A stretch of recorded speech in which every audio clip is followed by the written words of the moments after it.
Hello les masters, bien avant Coty, il existait une eau de Chypre tonifiante qui avait été créée au Moyen-Âge par des moines de cette île méditerranéenne.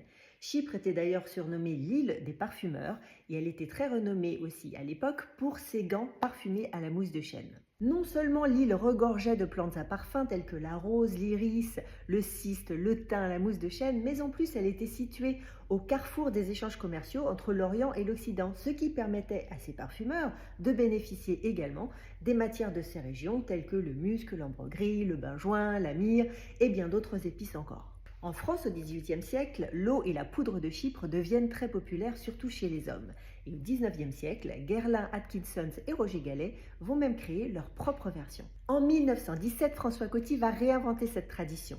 Il aime y retrouver les odeurs de mousse des forêts corses de son enfance, mais il souhaite y apporter une élégance féminine. Il va donc adoucir cette mousse de chêne qu'il jugeait trop terreuse avec une overdose de jasmin et des notes de synthèse de l'époque. De là naît l'architecture du Chypre moderne, bergamote en tête, rose et jasmin en cœur, du labdanum et le combo gagnant mousse de chêne et patchouli. C'est le début d'une nouvelle famille olfactive, les chyprés.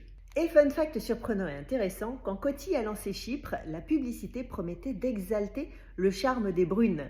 Alors depuis, évidemment, les Chypres peuvent être aussi bien très femme fatale comme très viriles, avec ses notes poussées de mousse, de cuir et de patchouli. Voilà pour aujourd'hui. On se retrouve demain. Salutations parfumées.